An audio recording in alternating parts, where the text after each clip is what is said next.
running backwards in America and live from the G&D Show Studios. This is your GhostMan&Demon Hunter Show.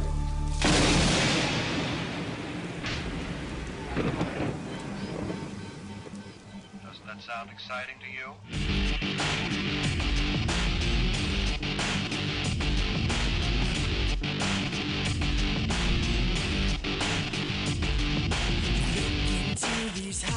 Hey, welcome back, Shadow Nation, to the one, the only, mystifying Oracle Radio, your Ghostman and Demon Hunter show. Demon Hunter!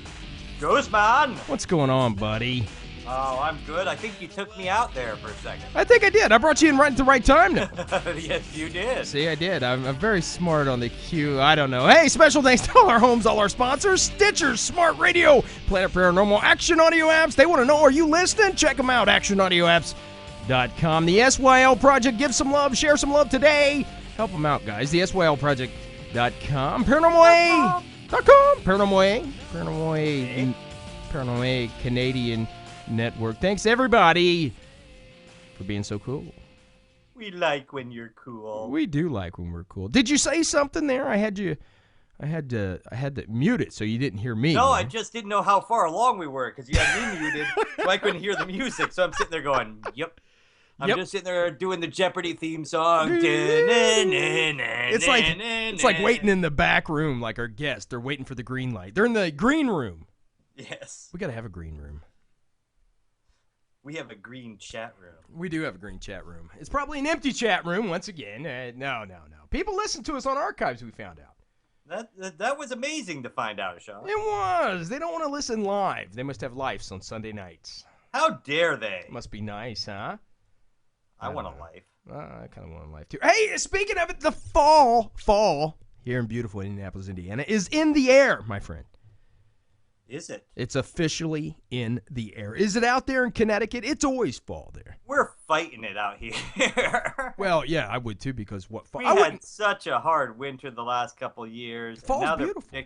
Have you seen the Farmer Almanac? What the Farmer Almanac says we have to look forward to this year? No, we're in for a bad winter, right? Oh, they're saying it's going to be horrible, like the worst year in ever. Oh my God! For the United States, the world, right? Yeah. You know, it's like from where you are to where I am. No way, baby. Like way above average snowfall. Mm-hmm. Then just below us, above average snowfall. Oh my gosh. Below that, average snowfall. Just below, like in that Georgia stretch there, they're saying below average. Below average, right. And then, average for the Florida area. Okay. Well. And Florida gets like what? Flurries twice a year if they're lucky? I think so. If they're lucky. But that's enough to kill the orange crops out there, I guess. Yeah, that's true. Well, it depends on when it hits. It really does. Right. But, one of my favorite times, Nathan and I, both of you guys could have guessed it, Ghostman Demon Show, is October. October? That's usually when we're busy. We took this October off from conferences. Actually, we took this year off from conferences, stuff like that. But we're starting early next year. What do we got? Our first one in... April. So it's going to come fast. We'll be there. And it's in Utah, Salt Lake City, guys. You want to come out and see? Once we get closer, we'll give you more details. But favorite time of year.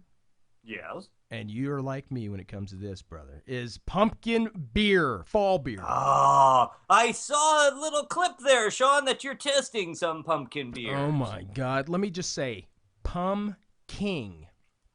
It's by Southern Tier, Tier, Pum, Pum, King. It's all one word.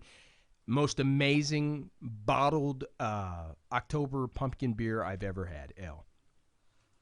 I saw you doing that, so I want to hear what some of your other inputs on some of the other Oktoberfests this year. Well, you mean the beers?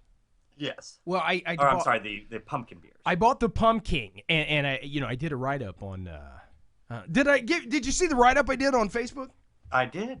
Well, I don't want to read it over. You want me to read it over? Yes, please. I can read it over. Now, what's your favorite? While I'm pulling this up, what's your favorite? My favorite pumpkin beer? Your favorite pumpkin beer? I gotta say... you can't say moonshine. It's not beer. Can't say that. Pumpkin beer is one of my favorites. Last year, Yeah. I did my review on them, if you recall. I do recall that. And I believe one of my favorites last year was the Shipyard. Oh, yeah. It's totally pumpkin beer. That's all it is. I think that's all they make. Is pumpkin beer. Right. And it was definitely one of the tops of last year. I was not a fan of the Shock Top. No. I feel like that's too much of a teeny bopper type thing. Yeah, Blue Moon Pumpkin was okay. Okay. Not in my top 5. No. Sam Adams pumpkin beer last year definitely reached the top 5 for me. Okay. They did a good job with their pumpkin beer last year. Okay, I got you. There was oh geez, I'm trying to remember some of the ones I did last year. I'm looking at the photos. Yeah. I think Dogfish came out with one last year. Dogfish is not bad. Dogfish Head came out with a really good pumpkin ale last year. Mm-hmm. What were some of the other ones I tried? I don't know. You try so many of them. I do. I am actually holding off on pumpkin beer this year until at least mid-September. All right. Are you ready? Once I start drinking it, that's all I drink until November. Right, and then they're off the shelves, which sucks. But you want me to read the review? Yes. Let me just point out, folks, that Sean and I do not advocate people drinking. No. That's not what we're here to do during our show. But if you're gonna drink the good stuff, people. Here we go. Yeah. Sean, tell us what you thought. Don't just do gut rot stuff. Pumpkin Beer by Southern Tier. This is our first beer full review, I think, on this show. I do believe. Okay, from the moment you pop the top on this frosty treat, you like that? The intensity? The intensity. I said, from the moment you pop the top on this frosty treat, you can smell the aroma of a crisp autumn day. Pouring the delicious beverage into an imperial pint glass is a work of art within itself. The golden brown colors pour out of the bottle with a frosty mist following. And the smell of nutmeg and pumpkin, I said pumpkin, that's what we say in Indiana, hit your nose with a smooth aroma of fall that sparks the memories of ghosts, long shadows, and falling leaves. Once the seasonal fluid hits your mouth, you can almost taste the colors of autumn leaves. With each delicious gulp, Pumpkin proves its worth and its spot on the top shelf with the world's leading October beers. That wasn't bad for my first one, was it? No applause, no nothing? I would have to say that was very good, Sean. You were gulping down an October beer. I was. I got to point out, Sean, yeah. And I'm going to have to say this. Even though I haven't started on the pumpkin ales yet. Yeah. I have started on the October beers. Sam Adams. Oktoberfest. Yeah, Sam Adams. I had a Sam Adams last week, only because Yingling was on the top shelf and they didn't have a crane to bring it down. Because I go into giant warehouses to buy my beer. Me too. I need to with the amount that I consume. Yeah. But you have a Yingling has come out with an Oktoberfest beer this year, Sean. First step is admitting it. Have they really? They have, and it's not bad. It's not bad at all. In fact, I enjoy it quite a lot. Well, I would have thought, Yingling for years, I don't know if they had seasonal beers or not before. I don't know. But honestly, this one's not bad. And I also tried the Yingling Light for the first time, which, if you drink it out of the bottle, not bad. If you drink it out of the can, it's kind of like drinking Bud Light. But oh, that's terrible, man. I know. You can't drink something like that out of the. You can't. It's not a plausible thing. It shouldn't happen. Hey, did you hear about? Trump is leading the race. Of course, presidential candidates, right? We're heating up. Well, he is leading the polls. Race hasn't started, but actually it has. You're leading the polls. The race has begun. Okay, so we'll just say that. Anyway. Guess who comes out this week and says, and you told me before the show there's somebody else, but Hulk Hogan. Yes. The Hawkster says, I want to be Trump's running mate, Vice President Hogan. Huh? Now, everybody knows about the racial comment. Some people feel weird about that. The cat was in his own home with his daughter, and he made a thing, and in an angry response to an argument they were having, he said something. And it was recorded. Why in the world was it recorded? I have no idea. By this guy's child. But it was, WWE caught it. And of course, in a media frenzy, all of a sudden said, oh, we got to let him go.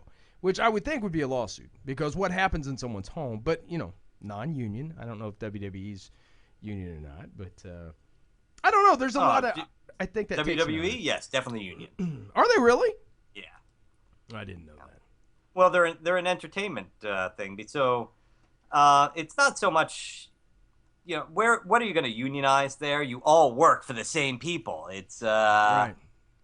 It's WWE owns the biggest name in wrestling. I can only wear tights on Tuesdays and Thursdays. You can't make me on Fridays. But I had friends who used to work in the travel department for WWE back when it was WWF. 12 body slams. Oh, I remember that. 12 body slams a month. Before they had to change their name because their initials were the same as like the World Wildlife Foundation. Yeah. But they used to say how the wrestlers had it really bad. Like that when they were heading out, they would to a away match. Right.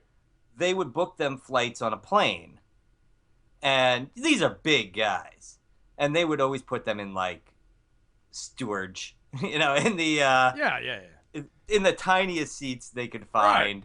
Right. Cheap seats. Yes, I think when they'd have to use a van, they'd have like 8-9 guys all going to the same place. They'd buy one van, or rent one van to put them all in. Yeah, well, you remember a lot of them. Except for Andre the Giant. He had his own van. He had a clown car, I think. But you remember, and my kids, Drake and Devin are going, and even Sis are going through that huge WWE SmackDown phase. And, I haven't followed it since WWF, since when we were kids, so I had to come into it late again or start all over again. And, nothing like today's Junkyard Dog and things like that. But it's still... it's Americana, man. Every place has the fake wrestling. Not fake, I'm sorry. Not fake. I don't want Hulk Hogan to bust my head. Entertainment wrestling. Entertainment. It's soap opera with some muscle. That's what it is, and you get cut every once in a while. But it's Hulk Hogan for Canada. I mean, hey, Jesse Ventura, like you said before, governor, man. Was he governor of Minnesota? Yes, he was governor, I believe. He left office in 2003. Yeah. So he was governor up until 2003. I'm not sure when he was elected governor. I don't know. And then he started that real big... 1999 to 2003. Yeah. He started that new thing with what was that show? Conspiracy Theory or whatever? Yes. We used to enjoy that show. Mm-hmm. The only downside to that show was it was exactly the same every time. The only down show to that side, or what am I saying? Down show. Well, the only bad downside. Yeah, the only downside slope to that show was we couldn't line up an interview with him. Remember? Yeah. He was just too busy. I figured he could put Congress on hold or whatever. Minnesota, long enough to come on. He was just governor, right? How hard could that be? Yeah. We could do it in our sleep. What do you think about that thing with Hogan when he said that racial comment? Of course, it's not right. It's not right. You can't say that. But, man, you're angry. That's not fair. You remember when you and I got on TV, Sean, right when our show was about to come out, Dog the Bounty Hunter had gotten in an argument with his son on the phone. Yeah. And his son recorded it. Right. And then his son released the recording to the media. Uh-huh. And it was not a nice thing. It was the dog was making some comments about his son's girlfriend. Okay. And that was the reason A&E gagged all of their entertainers. Right. We had a gag on our contract Gag. at that point that we could not say anything about our own show. Yeah, that's true. We couldn't. So. That is true. Dog the Bounty Hunter. He made a fortune anyway. He don't care. My niece worked for him for a while. Did she really? She was a bounty hunter? Yeah, she worked at my niece Lisa. She lived out in Hawaii. Right. And her husband was in the military, and he was stationed out there, and they moved out there for a while, and she was looking for something to do on the side, so she got a job rolling T-shirts up to be shipped out. Okay. Yeah. Because he had such a following at the time that he needed staff to roll up T-shirts for him. So. Well, you remember I was a cop for a very short time. Mm-hmm. And I was young. And I didn't know what I wanted to do. And, it was summer camp. I was very confused. Where I'm joking. Anyway, I was experimenting a lot. It was one time. Anyway, yeah, I was a cop, and I got out of that. I had to get out, man. It wasn't me. Well, it just wasn't jiving. So I knew the bail bondsman. I had met him over the years because I processed the bonds. That's where I started at the city county building, and I met one of them, and I didn't know what I was going to do for a gig. So I actually went and got licensed. I don't even know how that works. I'm sure it's expired by now. It's probably yearly. You have to pay dues. But I got licensed. I think it's every 5 years. 5 years. Yeah, then it's way past. But I did get licensed. I took the examination, which was kind of tough, actually. Yeah. And I got my license, and I was sitting there in the office waiting on – and they make a killing, man. Oh, yeah. But you had to work 24 hours a day. Your phone rings. You have to be there. Yep. And you have to go out and find these cats, and you don't have law enforcement to back you up or nothing. You have your own people, and they can shoot you. I mean, it's not like, people respect the badge. They don't respect bounty hunters. No. Nope. I always thought it would be like Boba Fett. I was expecting to get a helmet, and when I didn't, I was very depressed. Here, once again, Sean, we come to something where you and I have something in common again. What's that? I moved to Connecticut taking a job with a bounty hunter. Oh, wow. Dog? A bail bondsman. No, not dog. Okay. A friend of mine got arrested. All right. Yeah. And I came up Imagine that. to Connecticut to bail him out. Right. And when I got up here, I met the bail bondsman because, you pay a portion. You came bail up to Connecticut? Bondsman covers the rest. Where'd you come from? Pennsylvania? New Jersey. Okay, Jersey. And then when you come back to court, yeah, the court returns the money. If they 100% of the money, the bail bondsman gets the money that he put in and the money you put in. And that's how he makes his money. If it's a surety bond, right? There's 3 different types. I forget what they were. Surety and something else. Surety bond is 10%, and then there's a full amount. But yeah, you're right. Go ahead. I'm sorry. So, hurry up. I put down the 10%. Mark paid me back. Yeah. That was all. He showed up to court, but I met the bail bondsman, and we sat around talking. He was a very big guy. Sitting around was about all he could do. Right, yeah. And he had the bounty hunters who went out and hunted people down for him. Okay. And he would have to show up at certain places. So he offered me a job. Yeah. And I was going to start studying for the course to be a bounty hunter. Okay. And while I was doing that, I worked as his driver. Oh. So I showed up my first week on the job. I was driving him around. We show up and here's some hate mail coming to us, Sean. I drove him into Bridgeport, Connecticut. Okay.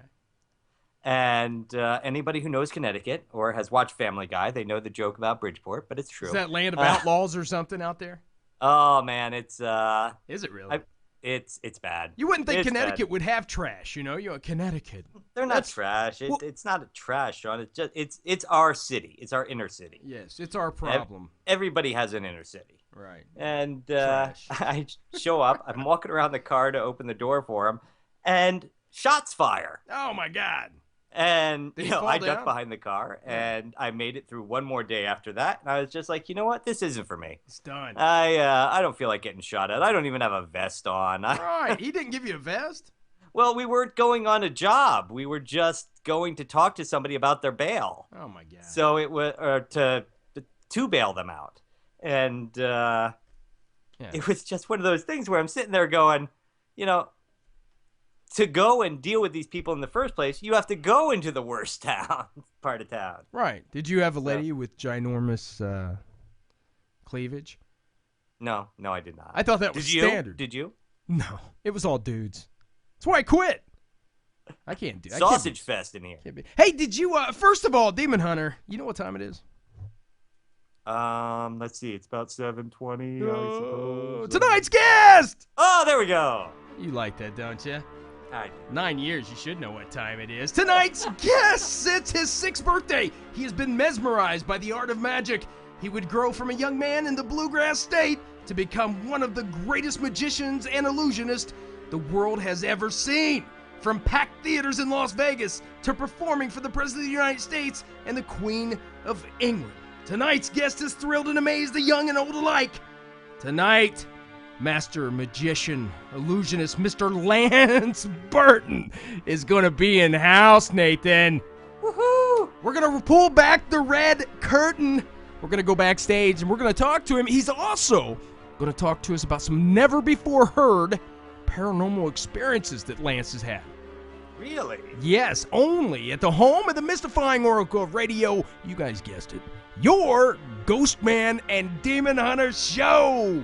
Woohoo! Oh my God, we brought it home again. Abracadabra, baby. Abracadabra. Sean, do you like magic? Oh my God, I love magic. You know, not only, and I'd said this before, we've had amazing guests on this show. We have. So sooner or later, XM or whoever, will get a hold of this and think, wow, they're having a... Why aren't these guys on our network? Wait a second. This week's guest, a couple years ago, played for the President of the United States and the Queen of England, and they're on these guys' show tonight. Maybe we should look at them. I don't know. Yeah. Whatever. Maybe this renegade thing we've done for years, this pirate radio type thing, is just not working. I don't know. Guys, if you're listening out there, if you're on our Twitter, Ghostman and Demon Hunter Show, or on our Facebook, help us out, spread the word. We got a lot of listeners, love to have a lot more. Add to the Shadow Nation. That's our listeners. We could always use the help. Go to the big networks, tell them, hey, these guys rock and roll. And if you don't want to, don't do it then. But, if you want to hear more of us, we'll probably be playing until we're dead, right, Nathan? No, probably. Probably. Which shouldn't be too much longer. No, we got another. And if you want to join the Shadow Nation, don't forget, folks, go to our website at www.ghostanddemon.com. That's GhostAnddemon.com. And you can find our Facebook page right from there and join the Shadow Nation. 2 Ds. 2 Ds. There's a lot of people. Why? Because I have OCD. And when Sean said, shouldn't we just use 1 D? I said, no, there's 2 Ds. It's and demon. Yes. So And I've been confusing people with that all these years. And And demon. Anyway, guys, check us out. See what's trending now on the Ghostman Demon Show's Twitter account. Give us a tweet. Tell us you love us and or hate us or whatever. Yeah, tell us you hate us, whatever. We'll talk about it on the show. We'll even get your name out. Give us your name. Yeah. Anyway, witness UFO abductee honored, Nathan, this month. Woo! One of our guests a couple weeks ago, you might remember him, Thomas Reed, the bad boy himself. Remember Tom? Oh my, I remember Tom. And that fateful night in 1969 where he had that UFO alien/alien encounter out in Sheffield, Massachusetts. Then he had a brother here that had one on the west side of Indianapolis in a little small place called Brownsburg. And we got him on the show. Took a while to get Tom on, guys. Check him out, Thomas Reed. He has a website, everything. Just Google his name. But amazing story. And it's such a big thing for not only for the ufology community, man, but the world over. Think about what this is. This is a large monument on state property that claims or talks about a UFO encounter. That's amazing. A man behind the discovery of a UFO encounter is being honored with this monument. Sheffield, Mass. News 10 reports the man behind the discovery of the UFO encounter is being honored with the monument. It's our good friend Tom. The commemorative monument is dedicated to the official induction of our nation's first off-world UFO incident. Yeah, Big Tommy Boy was one of the witnesses. Reed says he and his family. You guys remember from our archives. If you don't, shame on you. But if you don't, then go back and listen to the May 24th episode of the Ghostman and Demon Hunter Show. Yeah. Anyway, Tom was honored. Congratulations, Tom. Big step. That's one small step for ufology, one giant leap for ufology kind. Mankind. Yeah. What about the women? That would encourage President Obama to come forward and say, before his last days in office, say, yes, aliens are among us. I don't know. He's been taxing them regularly. He has. and Trump wants to build a wall. To keep the aliens out. From the galaxy. From the galaxy. Don't go easy on us, guys. I said galaxy wall. You couldn't build a galaxy wall. It's impossible. There's probably already a galaxy wall to keep us in. Yeah, there probably is. It's like the grid in The Matrix. Yeah. Yeah. The grid's the limit. Son, daughter. Yeah, anyway. So big news there with Tommy. We just had him on, about a month ago. You came May. It was May. Dang, so we're in man. the end of August now. Can you believe it's the end of August, Sean? No, I can't. You're blowing my mind here. I can't. Tomorrow is the last day of August. Thank God. I'm sick You of know this this show is live because we're telling you tomorrow is the last day of August. Hey, do you ever? I'm sitting here. I just took a shower before the show, and I got down in the studio. But I have. Do I ever shower? Yes, twice a day. Wow. No, I don't think you do. You're a sweaty Teddy. Anyway, I got paper mache. Have you ever dealt with paper mache? First off, I haven't used paper mache in many, many years, Sean. Okay. I think the last time I used paper mache was probably around 1979. I made a Yoda costume, and I had to make the giant head. That's the last time I... Well, how did it look? I think I won that costume contest. Whatever. So my mom really did most of the work, I gotta admit. Right. Anyway, guys, we don't throw ourselves a Ghost Man Demon Hunter show a party every year. So I throw a bash, Burris Ghost Man Halloween bash, and Ghost Man Demon Hunter show. And Demon Hunter, of course, doesn't come usually because he's drunk. It's not that I can't. Drunk in an alley somewhere.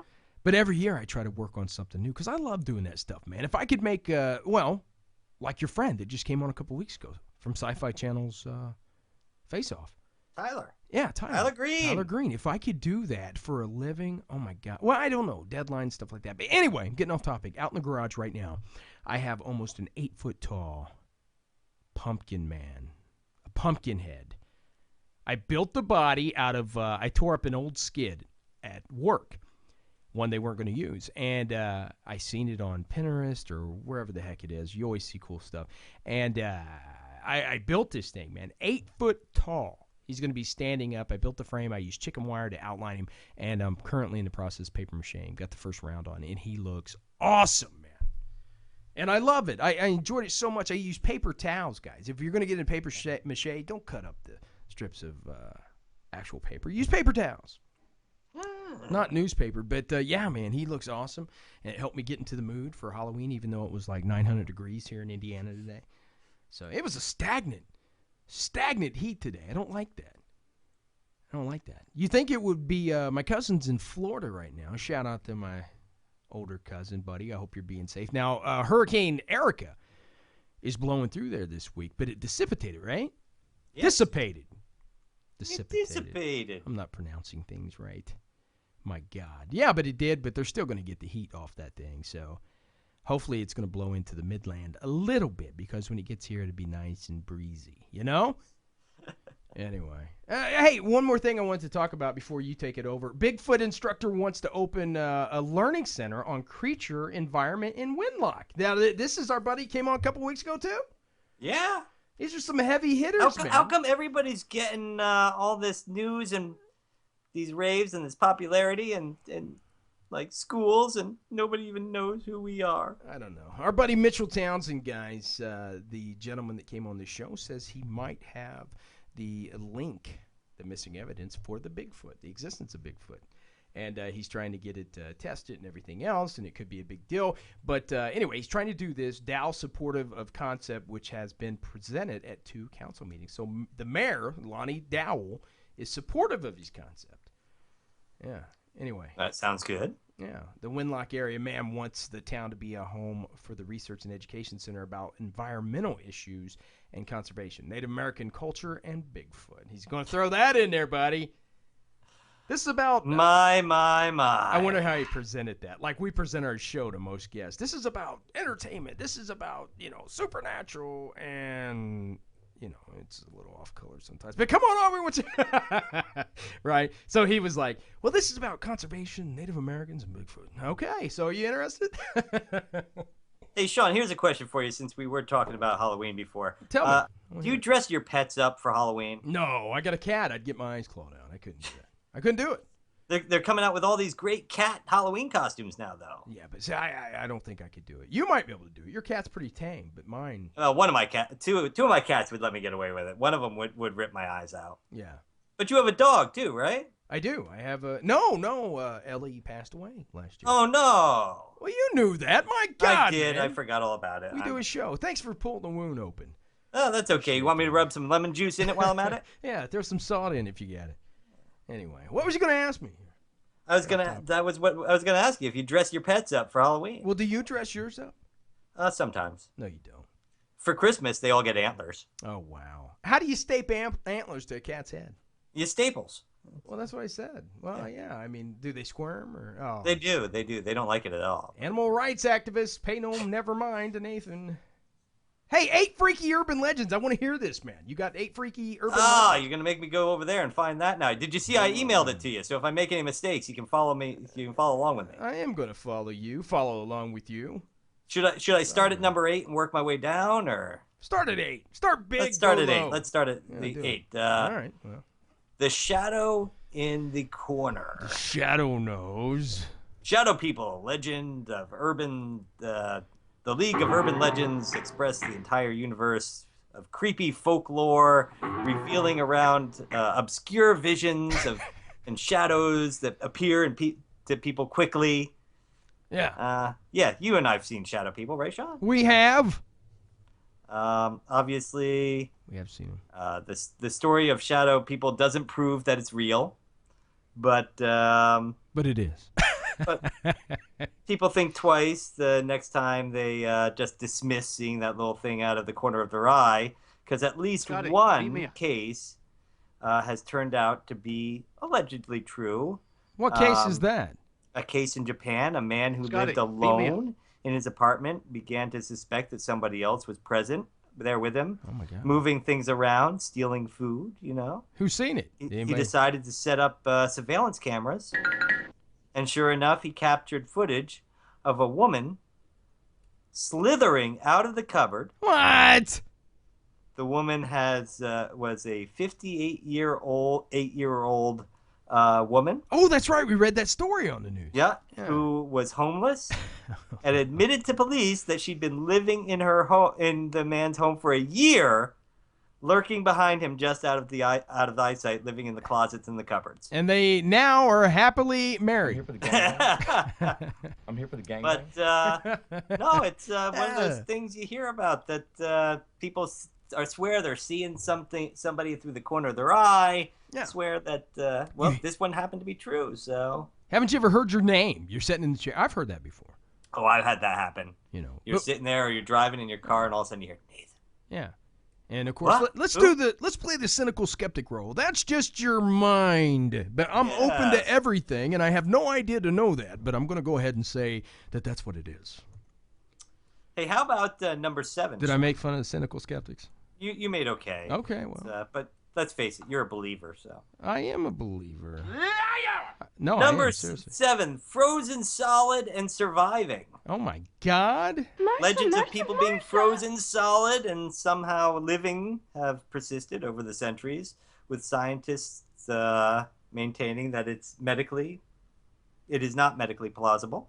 But in can't be. 1981 in North Dakota, it came out to be a true story of a young woman named Jan Hillard, It was a caveman. who I'm found ready for a sex. frozen was found frozen solid Yeah. after getting trapped in 22 below zero temperatures. Yeah. While she arrived at the hospital, Yeah. her skin was too hard to pierce with a hypodermic needle, having been frozen.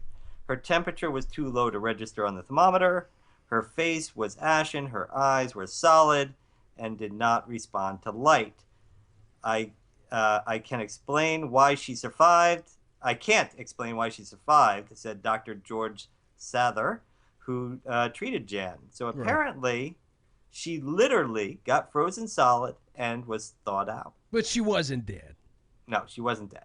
Okay. But her heartbeat must have Slowed. actually slowed down that much. You want to take number 6? I don't have it queued up. But Oh, okay. you were supposed to. You said you were going to queue it up. All right. I 6. can. Let me do 6.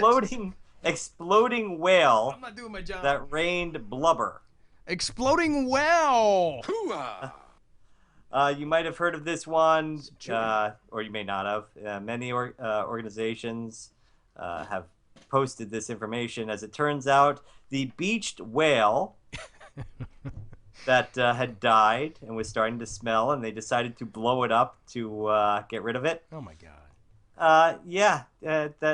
It sent some blubber falling from the sky. In 1970, a dead sperm whale washed up on the coast of Oregon. Right. Logically, the Oregon Highway Division deemed it was the best way to remove it was to blow it up with dynamite. Okay. So they did, and then spread blubber everywhere. They couldn't sell it to a chewing gum factory. You would think. Isn't there like something in there that all the people want? Isn't Hey, like so? let me Google that. Is it? That's a big thing. Is it chewing gum from blubber, guys? Get on Twitter right now and answer that for I us. think that's another one of those legends, John. I think you're wrong. Let's see here. Let's Google. I'm going to the Google Okay, machine. number five. What is Human fat vampires. chewing gum made of? Okay, human fat. This is a particularly grisly story, Sean. Get it? Human fat Yeah. vampires. It's grisly. Yeah, I get it. Oh, okay. You're too busy googling. And we'll spare you some of the details, folks. But basically, the human fat vampire legend actually has a 400-year-old history in Peru. Yeah. During that time, locals spoke of vampires who would hunt down and feed on the blubber of tourists left behind bodies drained of all fat. Oh. It turns out that the legend may have been true all Yeah. along, except that the vampires are traffickers who hack people up and remove all their fat to sell it on the black market. So they're not vampires. They're not vampires, but they do hack people up. So next time you're visiting Peru, Sean, go ask where you can meet the vampires. Where's my blubber Peruvian vamp? police investigated this story for years, and in 2009, the Criminal Investigation Unit announced that they had broken the criminal gang that was trafficking human fat. Yeah. Chief of Police woke up with his blubber gone. He blames Jenny Craig, one of the leading fat vampires. Chewing gum is a soft, cohesive substance intended for chewing. If you guys don't know what chewing gum is, I thought I'd add that for our Shadow Nation because not all of us are too bright out there. Let's, Anyway, thanks for backing me up, Nathan. Humans have used chewing gum for how long do you think? How many years do you think humans have used chewing gum for? Just guess. Well, the Wrigley Company came out before then, it had to be. because they didn't come out until what, the 1800s. So They've had to have chewing gum before the 1800s. I don't know. 3,000 years. 3,000 years? Humans have used chewing gum for at least 3,000 years. Modern chewing gum, that's a lot of desk covered the underside with a lot of chewing gum. You think they posted like the caveman when they were in class? They would stick it to the underside of the rock. But that's one of those things, like everybody gives George Washington Carver credit for peanut butter, and you know, peanut butter's been around since the ancient Aztecs. So most chewing gums are considered polymers. Yeah, I have no idea what that is. Is that like polyps? Chewing gum is various forms. It has been in various forms. They've existed since the here we go, Neolithic period. 5,000-year-old chewing gum made from the birch bark tar with tooth imprints have been found in Kirikki-Yili, Finland. Kirikki-Yili, Finland. Kirikki, Finland. Let's just say Finland. The tar from which the gums were made is believed to have antiseptic properties and other medical advantages. The ancient Aztecs used chicle as a base for making a gum-like substance and to stick objects together in everyday use. It doesn't say. It doesn't say what it's made of. It talks about ancient Greece. The Greeks chewed mastic gum from mastic trees. New England settlers picked up the practice in 1848. John B. Curtis sold first commercial chewing gum called the State of Maine Pure Spruce Gum. And it was paraffin wax. well, that would make a You were kind of close. You were kind of close because when it had chewing gum patent number 98,304 on December 28th, 1869 is when it got officially patented. Yeah. But it's been happening a long time before that. So you were wrong. So, you were right, but you were wrong. So it's about a 5,000-year-old thing there, huh, Sean? Yeah, 5,000. It still doesn't say what it is. I guess paraffin wax. Well, most... Anyway, Didn't it used to come from, like, rubber trees and stuff, too? I don't know. It says it helps you. It helps your memory if you're slapping some gum down. Well, We definitely need more of that. We should be chewing gum during the show. Then why does the school doesn't allow gum in class? Well, it's also you know those commercials that say 4 out of 5 dentists would recommend chewing dentine. Well, chewing a sugar-free gum produces more saliva, and saliva is a natural resistant in 80% of the population to cavities. Right. So chewing any sugar-free gum would be recommended by a dentist. Yeah, well, sugar-free gum is good, but my doctor says that you don't know what's in it with the sugar-free stuff. A lot of people talk about that aspartame stuff now, Sean. Yeah. Hey, we got way off the subject here. What are we supposed to do? Anyway, we don't know what gum's made of, guys. It's a mystery. Get on Twitter and let us know how stupid we are by finding out. But in all fairness, you guys have all the time in the world. We're live here, and we have an international, professional, the greatest world-renowned magician that's played for kings and queens and the President of the United States on in like 20 minutes.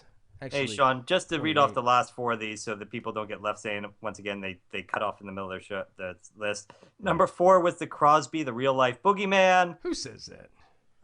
Apparently, the Crosby urban legend developed in the 70s and 80s when several children went missing on Staten Island. This Crosby was I don't even want to read them all. But they never even found him. Yeah.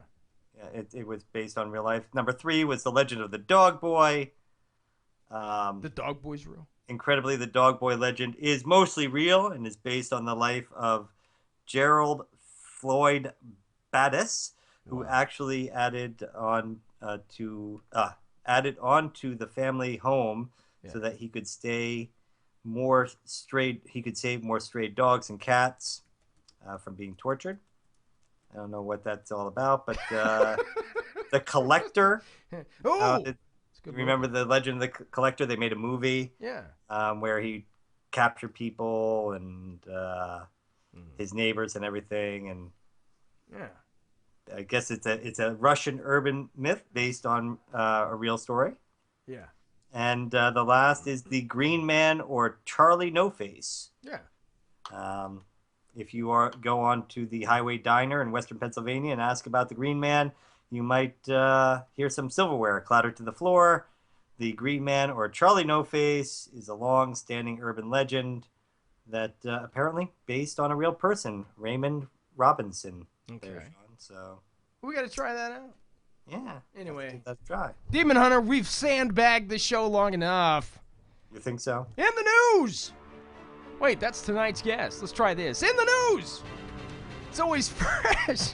It's always exciting. It's strange, weird, and fun. And it's straight off the G&D show presses, and it starts right now.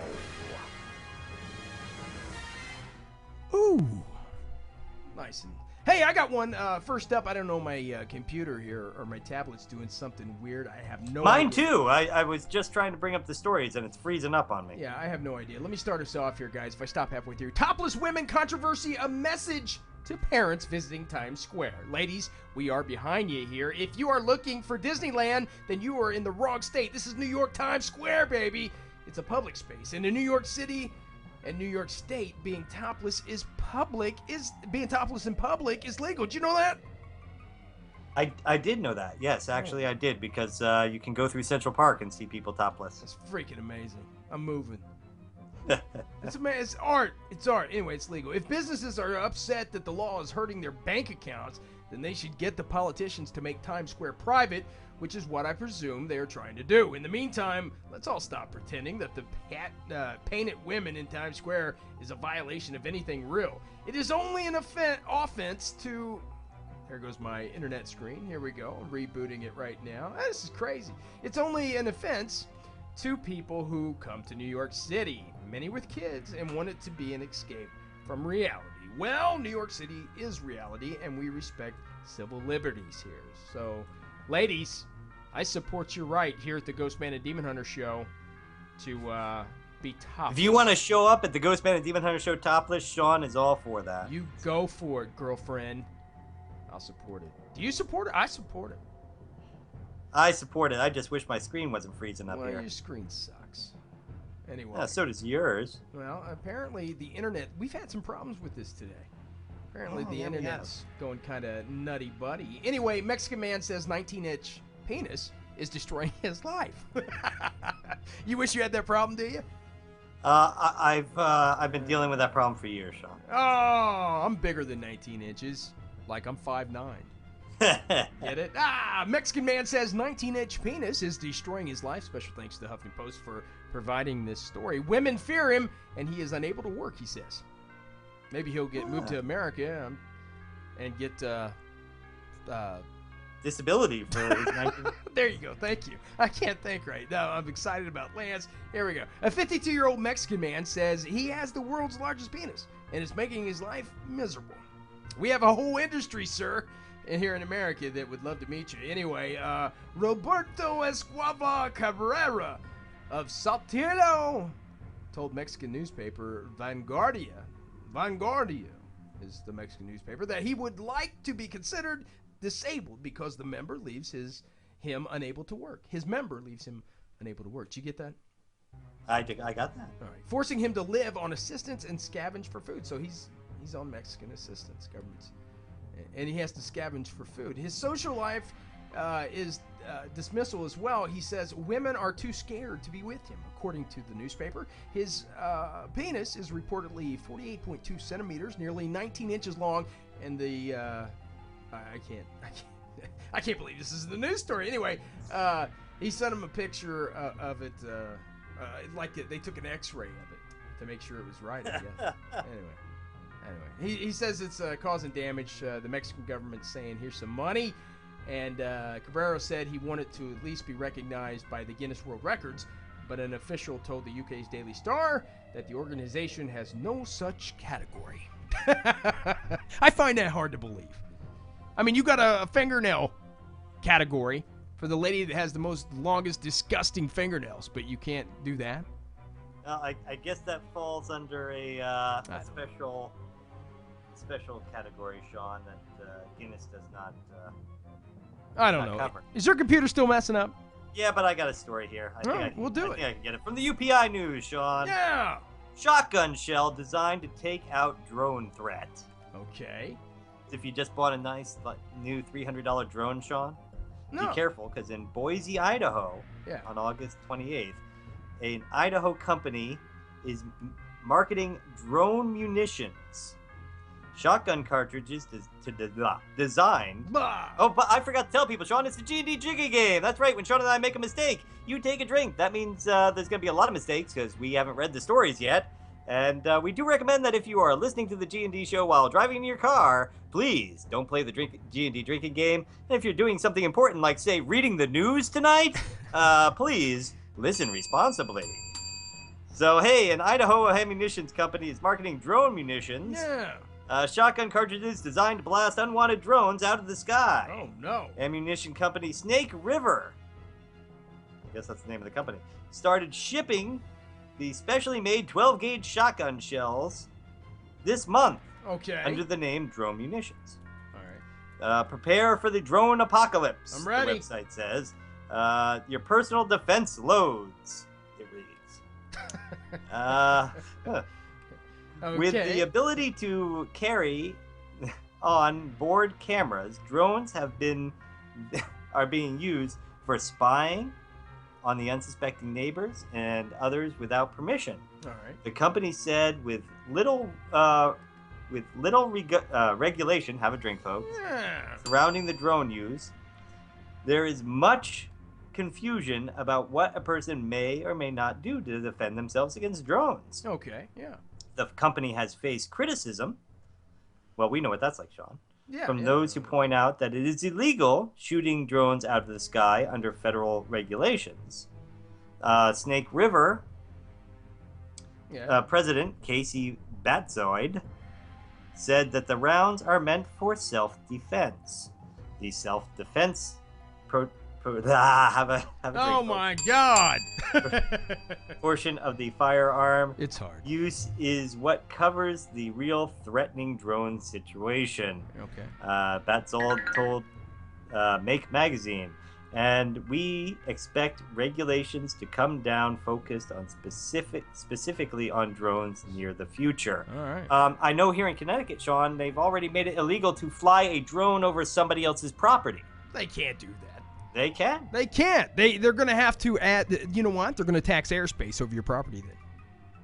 They're going to start Well, taxing probably. It is airspace. Connecticut. So that means when any airliner flies over your property, they're going to have to pay a tax. Well, the FAA has the rule of the skies over a certain height, Sean. Well, I beg to differ. Lawsuit. Anyway, Nathan, I believe we're going to wrap that up because we're at 9 minutes. What do you think? I think we better wrap it up. What do you want to talk about now, Sean? Our computers are on the fritz. You know what time this is. You hear the music, Shadow Nation. Once again, it's returning. It's a G&D original series where, if you don't know what original means, it means Nathan and myself made it up. We came up with it because we love legends. And this one is where each week we comb the universe, or at least the world, to try to find you the latest and greatest in monsters, myths, legends, stories, you name it, to find out, are they truthful? Is there any truth at all to them? Are they totally bogus? This week's Legend X is Cannibal Dwarfs. Cannibal Dwarfs. Also known as the Talhian. Talhian? Yeah. Am I reading this whole thing? I think so. Okay, well, let's go, guys. This week, here we go. Cannibal Dwarfs. Cannibal Dwarfs have a long oral history among the Arapaho, Gross Venture, and Cheyenne nations. Legends that report these little people are bloodthirsty, child-sized creatures, also known as Tahian, which means strong in the Arapaho language. Cannibal dwarfs, surprisingly fierce fighters who are fast enough to outrun an Arapaho warrior. While cannibal dwarfs might be insanely fast and strong, they're also a bit dense. Dwarf-like candy. Anyway, according to the one story, remember that Mongo? Yes. Mongo like Sheriff Bar. According to one story published in the Handbook of Native Mythology, a warrior was sent to capture one of these cannibal dwarfs. So to delay the inevitable, he tried to strike up a conversation. Noticing dwarf hearts hanging on the walls around him, the warrior asked what the gruesome organs were. The dwarf told him that they were the hearts of his relatives, who were out hunting at the time. The warrior then pierced the hearts one by one. This is pretty nasty. Yeah. The dwarf wasn't sharp enough to realize that piercing those hearts would kill his family. With a final stroke, the warrior pierced the heart of the dwarf who was holding him captive last. Pierced the heart of the dwarf that was holding him captive, get that? And the dwarf who wanted to eat him immediately dropped dead. Stephanie is a freelance writer and coffee addict living on the island of Guam. She's a self-confessed grammar Nazi, but tries not to let too much bookishness get in the way of scuba diving, hiking, and climbing on things. What are you reading, man? Stephanie blogs about the life of Guam and other Arapaho legends. Oh, well, there you go. They are officially man-eating dwarfs. Hatatila, or Tehila. Tequila! Tahia. Look it up, guys. Cannibal dwarfs, Arapaho. You don't get to drink that one. Cheyenne nations. Right, I might be getting it. They don't know. Anyway, these legends appear throughout much of the Native American folklore. The Arapaho's cannibal dwarfs are depicted as being 3 feet tall, with large bellies and a heavy build. Despite their diminutive stature, they were fast runners. No human could outpace them. Tragic, as they wound up being the dwarfs' meals sometimes. When a woman was caught, she was forced to marry them. Kind of what I did. Yeah. Forced to. The cannibals' demise is told through the Arapaho legend, in which mankind sets fire to the dwarfs' villages, thinking they could escape. The man-eaters climbed trees instead of jumping into the water, a misjudgment that sealed their fate for eternity.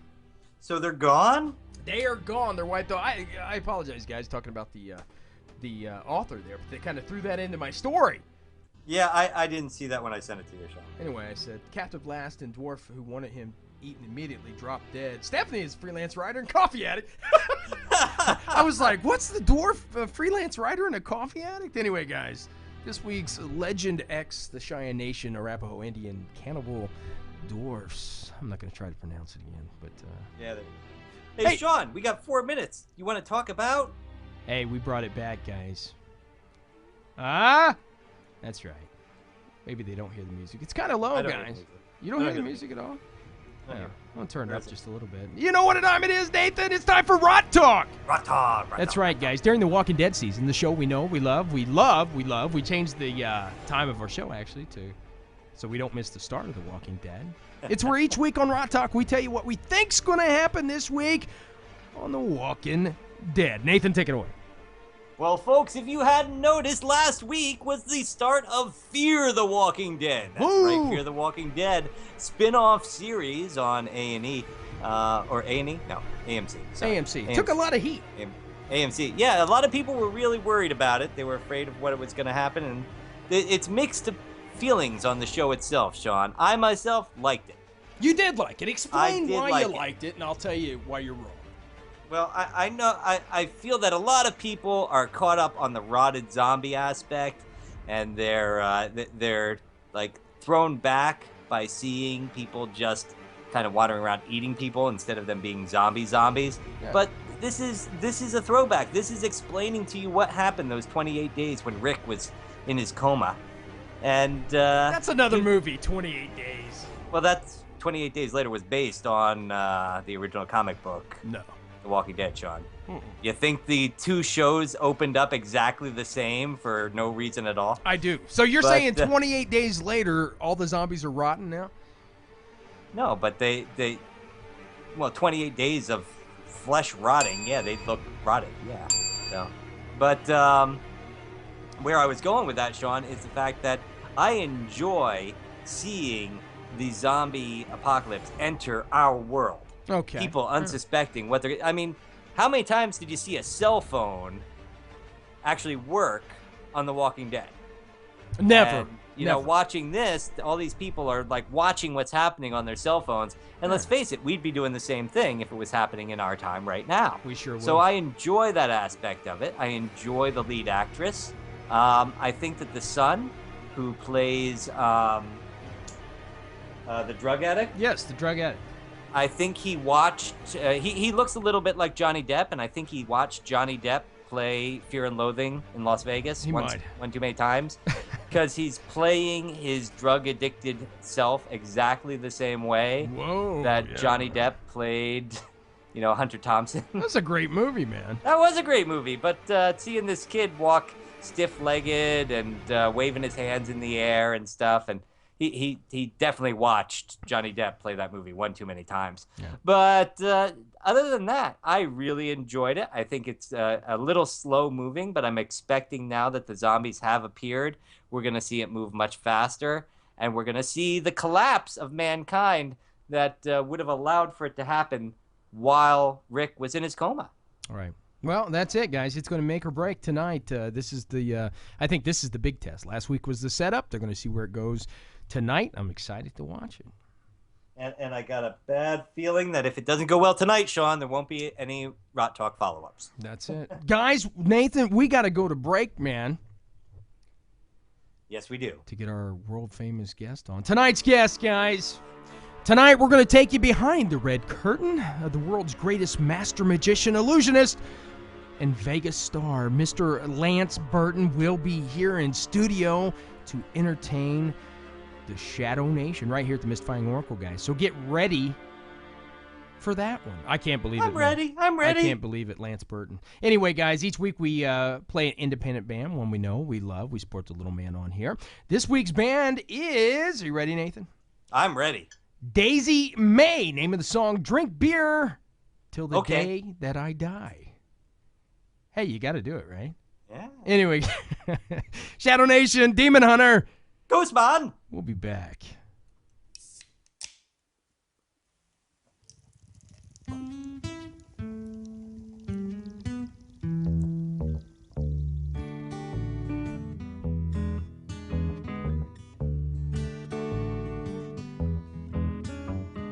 Drink beer, it's good for you. I'm empty-handed and I'm feeling blue, and I'm gonna drink till the day that I die. Shut bubble down my throat. I'm empty-hearted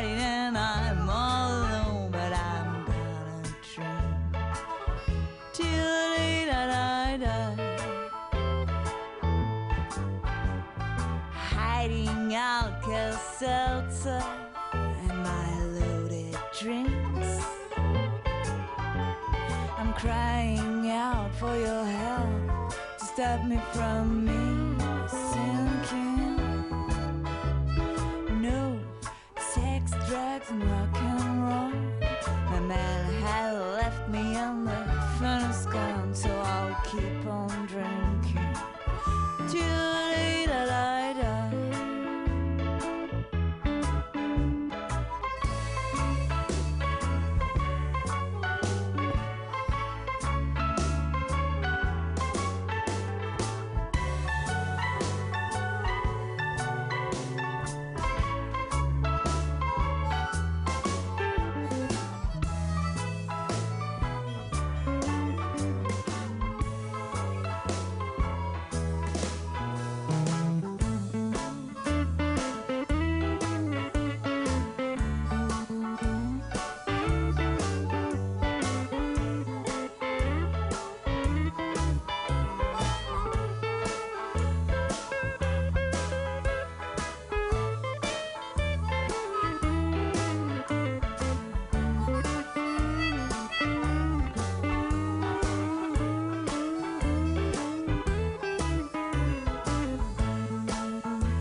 Seltzer and my loaded drinks. I'm crying out for your help to stop me from me sinking. Tell me, dear, what it is to you. Will you come home and help me live this blue? But if you don't, I'll drink till the day that I die.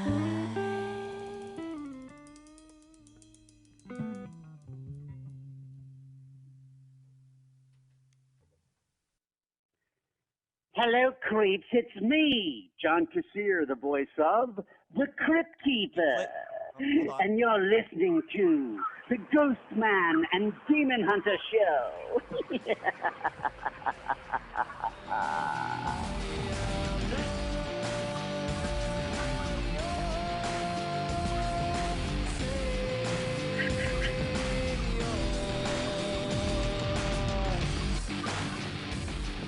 Hey, welcome back, Shadow Nation, to the one, the only, mystifying Oracle Radio, your Ghostman and Demon Hunter show. Tonight's guest, we got a great one, guys. Since his 6th birthday, he's been mesmerized by the art of magic. He would grow from a young man in the bluegrass state to become one of the greatest magicians and illusionists the world has ever seen. From packed theaters in Las Vegas to performing for the President of the United States and the Queen of England. Tonight's guest has thrilled and amazed the young and old alike. Please help us welcome to the studio award-winning master magician, Mr. Lance Burton. Lance, what's going on, buddy? Hey, how are you? Is that Sean? This is Sean. How are you doing, my friend? Good. I apologize in advance if my connection isn't very good. I'm on my cell phone and I'm driving to downtown Las Vegas where I'm doing a previously scheduled interview. Right. And so I have my Bluetooth on, so I'm not putting anyone in danger. I just want to make that clear. Lance, I just want to tell you, sir, no matter if it's interference or not, it's a huge honor to have you on, brother. How you doing tonight? Well, just fine. It's 103 degrees here in Vegas, but besides that, everything's great.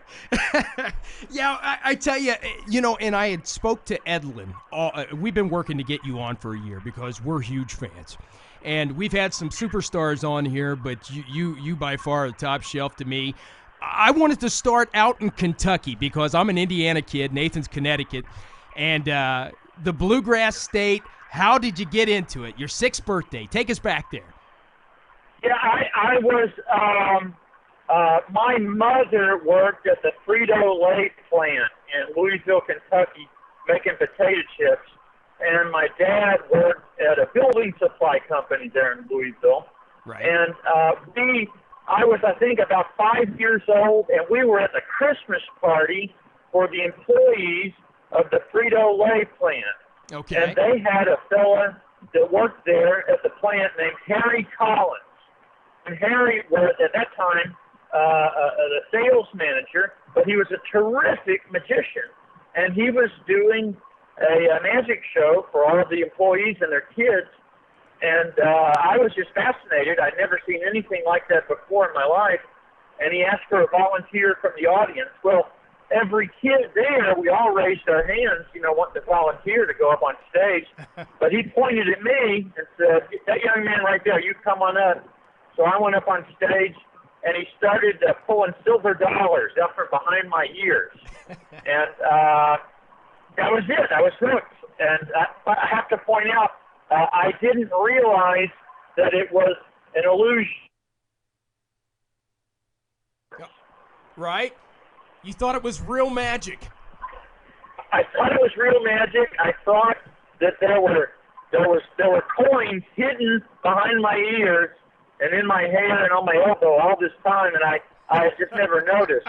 Jackpot. So for the next 2 weeks, every day I would check behind my ears, and I couldn't find any more silver dollars. And then finally, I think someone took pity on me and explained to me that it wasn't real, that the man had studied magic, and it was an art form, and it was a skill that you could learn.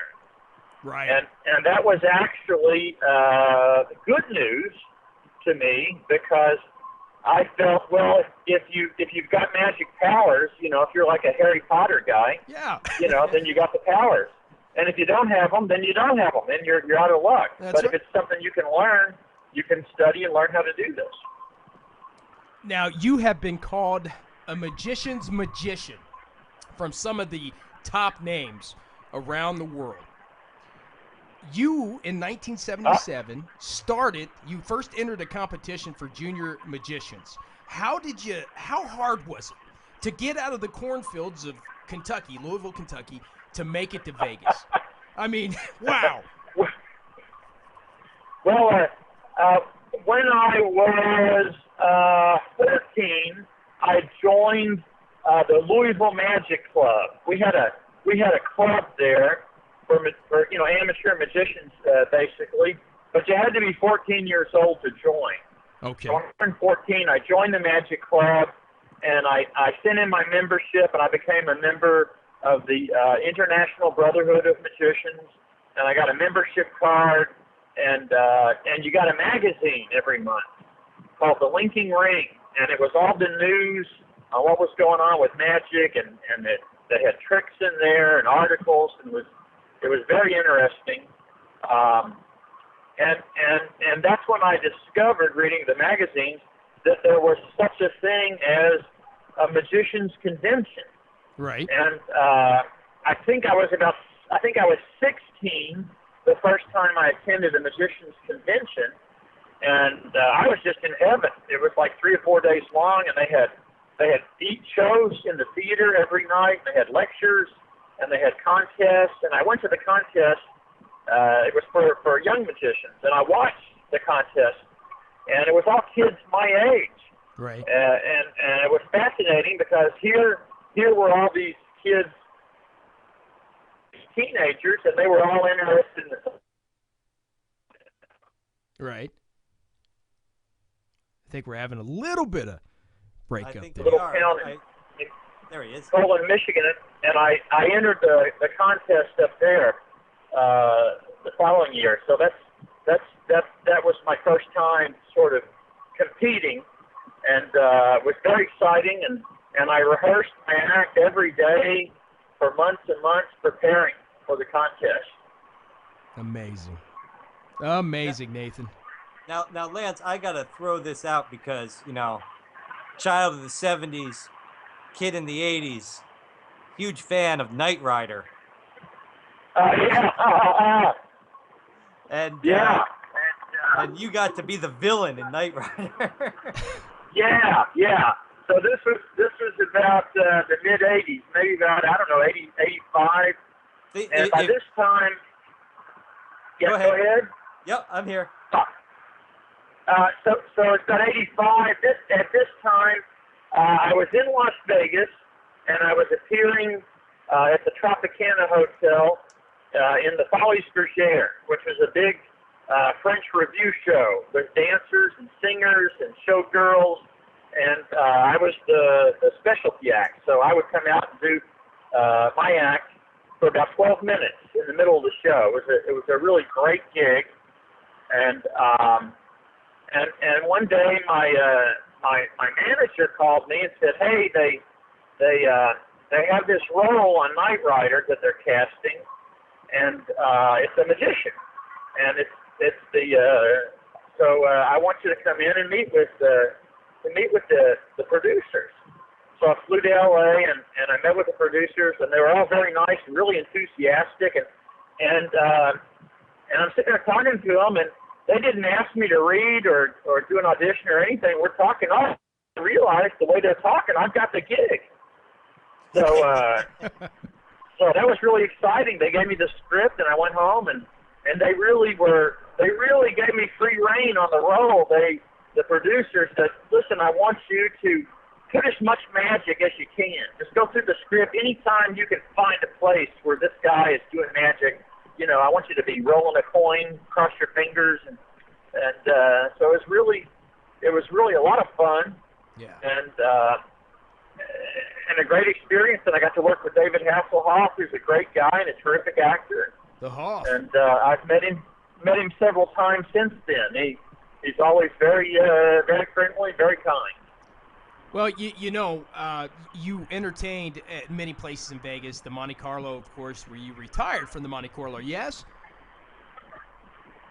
Yes. My first gig in Vegas was the Tropicana Hotel, Folies Bergère. I was there for 9 years, and then I opened my own show at a little tiny hotel down at the south end of the Strip called the Hacienda Hotel. Right. And we were there 5 years, and then they built the Monte Carlo in '96, and they asked me to come over there, and I signed a 13-year contract, and we opened there at the Monte Carlo June 21st, 1996, and I actually stayed 14 years, 2 months and 2 weeks.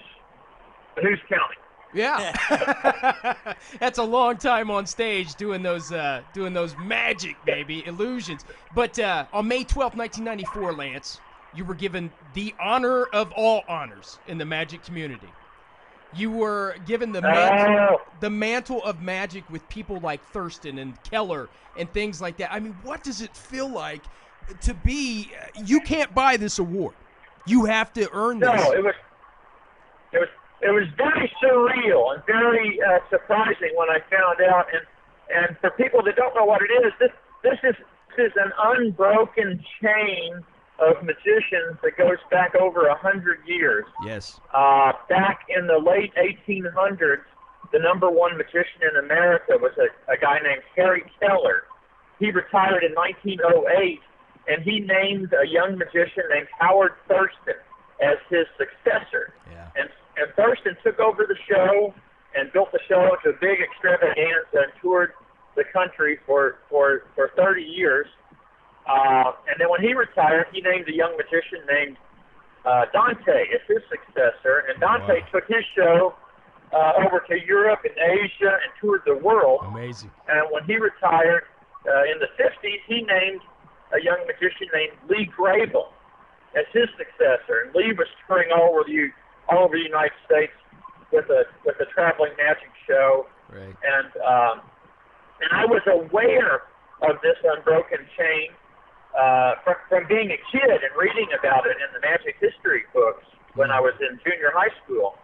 And then one day I met Lee Grable, and he came to my show, and he said he wanted to name me as his successor. Oh, my He had searched over the world, and he didn't want this thing to die with him. So it was a big honor, and Lee was a terrific magician, and sadly, he just passed away about 3 weeks ago. Oh, I'm sorry. And I flew out to California to attend the memorial service. He had a wonderful life.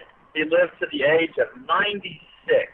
Wow. We're sorry to hear that, Lance. He was a really, really good friend and a terrific guy.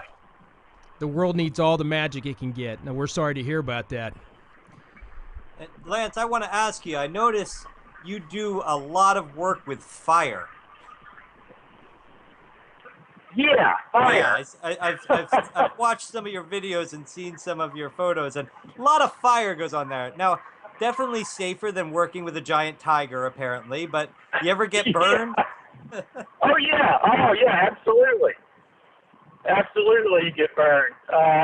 I guess maybe I was a pyromaniac when I was a kid, but I always been fascinated with fire.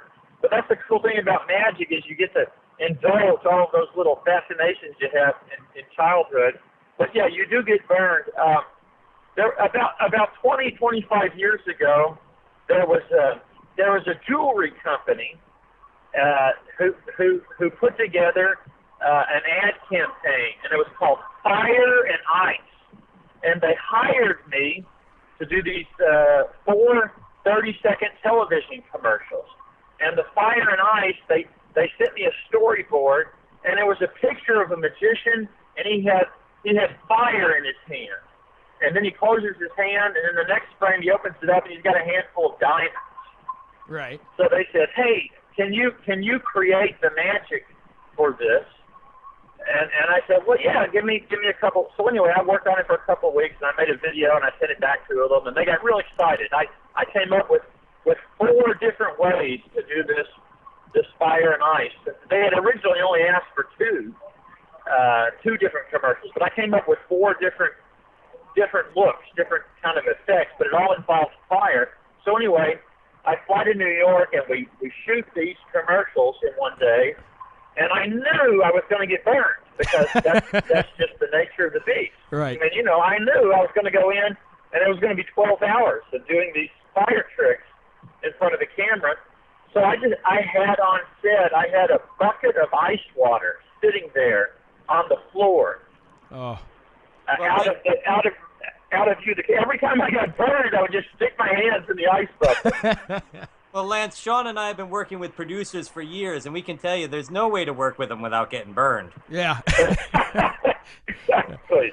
Lance, I gotta ask you, and I know you've done so much. I don't know what to talk about first, middle, last, but I always said if I had the amazing Lance Burton on this show, the great, I had to ask. When I was a kid, I remember, because I do some magic. Nathan told me I should show you my card trick. Oh, great. Yeah, I'd love to see it. We have a Halloween party every year, and I do it for the kids, but I can't do it for the adults because I'm not that good yet. But since I was a kid, I would walk into the magic stores, and I would see the posters of the great Houdini and the dark eyes and the mysticism. What was it about magic that pulled Lance Burton into as a child? Wow, I don't know. I just can't believe that everyone doesn't want to be a professional magician. Right. That was it. When I was a kid, when Harry Collins pulled that silver dollar out from behind my ear, that was it. That was the defining moment in my life. Everything that's happened since then is based on that one moment. I've spent my entire life trying to get back to that moment. Yeah. Get back to that moment of surprise and bewilderment and joy. It was just such a wonderful feeling. And here's the thing. When you do magic for many, many years, you study magic all your life, when you go to a magic show, it's rare that you get amazed. Right. Because you've studied magic and you know how the tricks are worked. But when it does happen, that's the greatest feeling in the world. Oh, yeah. Yeah, that sense of wonderment. You got to love that. Now, I tell you what, Lance, was it like have you seen the movie Now You See Me? Yes, I saw. Yeah, there were several movies that came out over the last few years. Yeah, The Amazing Burt Wonderstone. Yeah. And then a few years before those was The Prestige. Yes. And The Illusionist with Ed Norton. Now, when they were filming The Prestige, when they were getting ready to film The Prestige, 2 friends of mine were the magic advisors on that film. Oh, wow. Michael Weber and Ricky Jay. Mm-hmm. And Hugh Jackman played one of the lead roles in that film. Yeah. Well, when he was preparing for that role, Michael Weber and Ricky Jay said, "Go to Vegas and go see Lance Burton." So he did. Hugh Jackman came in. He brought his family, and he saw the show, and I got to talk to him briefly. Very nice fella. He did a terrific job in that movie. Oh, he did, and it really captured the history of magic, the old days, the gothic, style of the magic. But, I was going to ask you, what do you think was the biggest show? And then we got some movie-type questions to ask you. But what do you think was the largest crowd you played to where your nerves took over, when you originally started, when you were really getting to go there? Where you were real nervous? Oh, geez. That's a difficult question. There are certain shows that kind of stick out in my career. I've done 15,000 shows. So the one, which the one ones is that it? stick out were the nights where everything went fantastic, or where you crashed and burned. Oh yeah. How do you do that? How do you scoot off stage in Vegas when you crash and burn? You plan for it. Oh yeah. If something goes wrong, you try to have a backup plan. Probably one of the most exciting shows I ever did was my first Tonight Show with Johnny Carson. Oh yeah. I just moved out west, and I was 21 years old, and I grew up watching Carson on the Tonight Show. So to actually be on the show with Carson, it was just that was a show that really didn't seem real when I was doing it. Just seemed like I was in a dream. It was so surreal. I couldn't imagine that. I couldn't imagine going on those stage, Nathan, in front of all these people doing that kind of stuff that Lance does. I would be scared just about every night, and but people say if you're not nervous before you go on stage, you're not going to give a good performance. Right. This is true. Well, I don't know. It's to me, it's a matter of flight time. When you first start out in magic, and you're an amateur and you're doing your first birthday party, you're going to be nervous because you've never been out in front of people before. But by the time you get to your 100th show, you kind of settle down, and then by the time you get to your 1,000th show, you feel right at home on stage. Yeah. Now how nervous do you get when you're standing before the President of the United States or the Queen of England? Those type of shows are always really exciting. I don't know if you'd say you're nervous, but if you certainly are, you're awake. Yeah. You're there. You're present in the moment, right. which is good. Which is what you want. Now, Lance, I got to go this because I could talk to you all night long, and I want to ask you some questions about the old spook shows, but I want to get into what has the amazing Lance Burton, the great, been working on here lately, because you got some hot things going down. Well, the last few years, my buddy Michael Goodell and I wrote a screenplay, and we shot this movie. It's my first featured film as a director and an actor, and we are having our world premiere. Nice. So it's very, very excited. September 24th, we're going to be showing the movie at the Palms Hotel here in Las Vegas at the Brendan Theater, and it's called Billy Toppet, Master Magician. And we couldn't be more excited. Oh, wow. And now that took 2 years to film. Took several years from writing it to shooting it and post-production. But it's a little small independent film. We don't have a studio or anything behind it. Right. And it's basically like my show. I always try to do a family show, a show at least that anybody could come to, and you wouldn't be embarrassed to bring your kids or your mom to the right. show. So the movie's the same thing. It's a family movie. There's a lot of magic in it because the lead character is a magician, and there's also juggling and ventriloquism and mime and. Are there quarters pulled from behind ears? Has to Lance? be. Yes, there are, of course. Now, that's coming out September 24th. People can get that. It's going to be in Vegas, yes? Palms?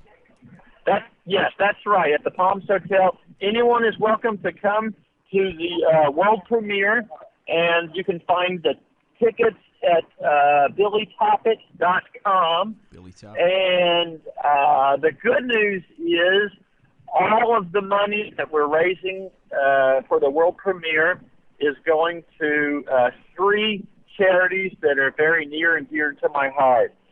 We have the Nevada SPCA, which is runs a no-kill animal shelter here in Las Vegas.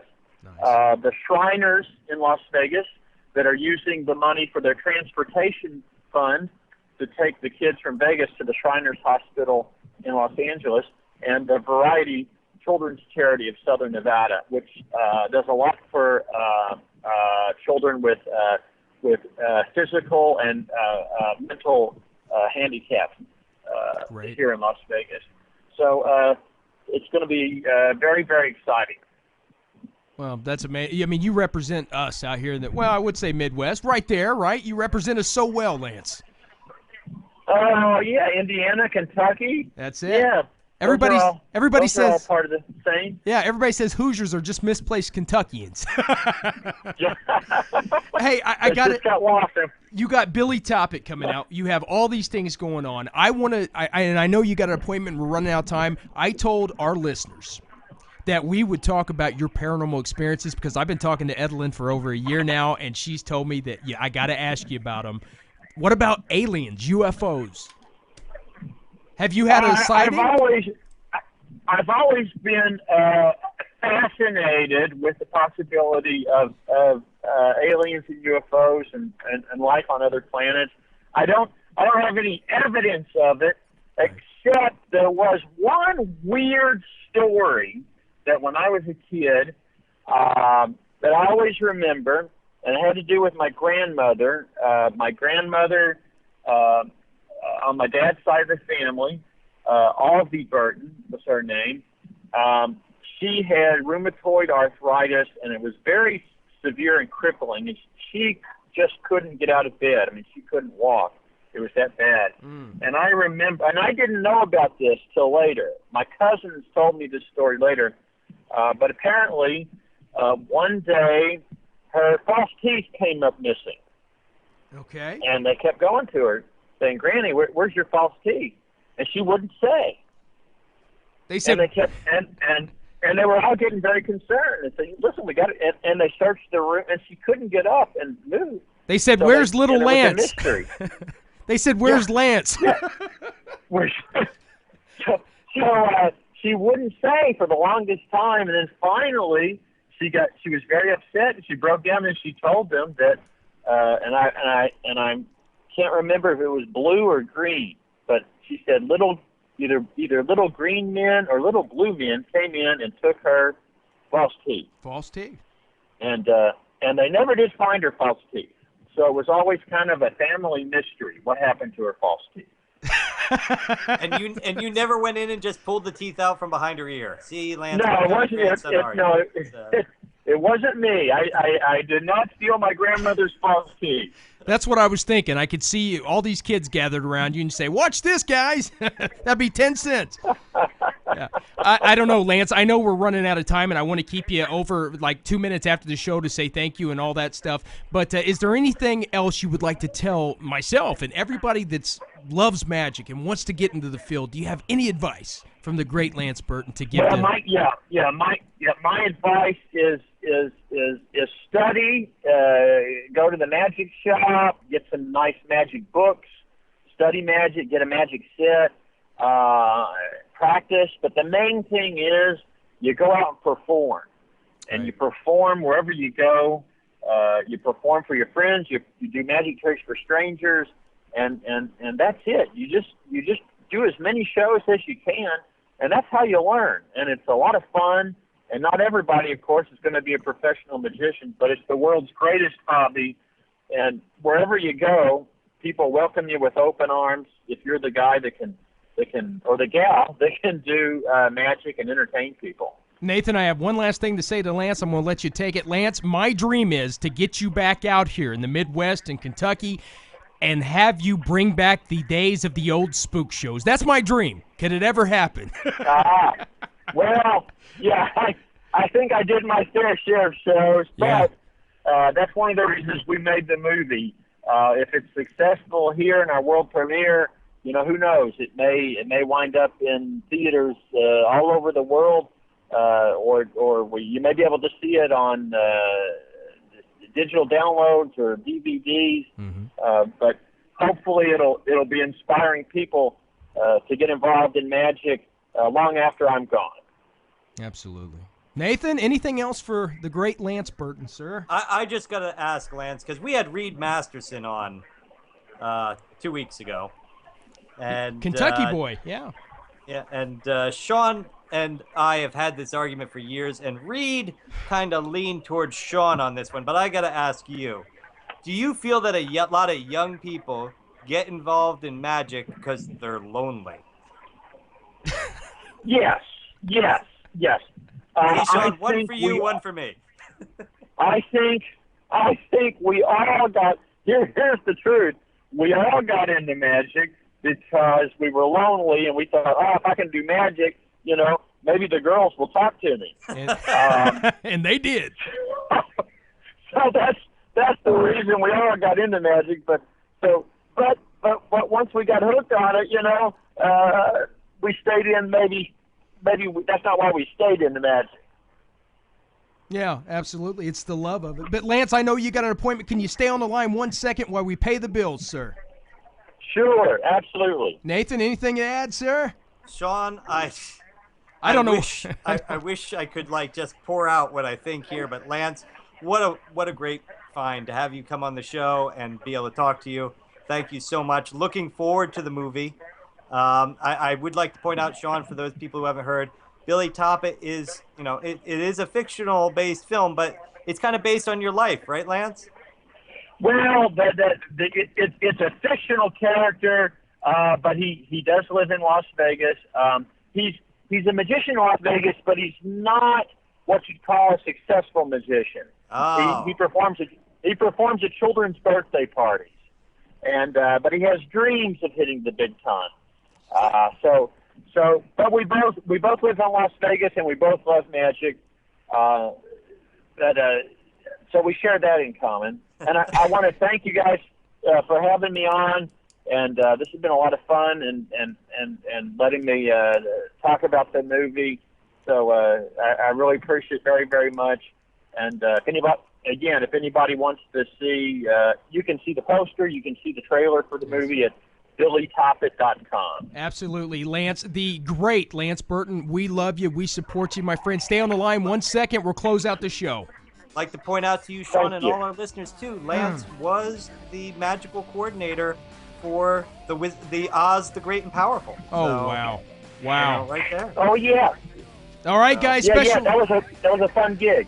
Yeah, that was amazing. The wonderful Lance Burton, guys. Special thanks to all our homes, all our sponsors, Stitcher, Smart Radio, Planet Paranormal, Action Audio Apps. Hey, are you guys listening? Check them out, actionaudioapps.com. Midnight Syndicate, Free Music Archives, Creative Commons. Thanks for the tunes from the haunted back roads of America. This has been another exclusive G&D show interview, one for the books. Don't go changing America. You know we won't. Demon Hunter. Because we love you. Night, guys.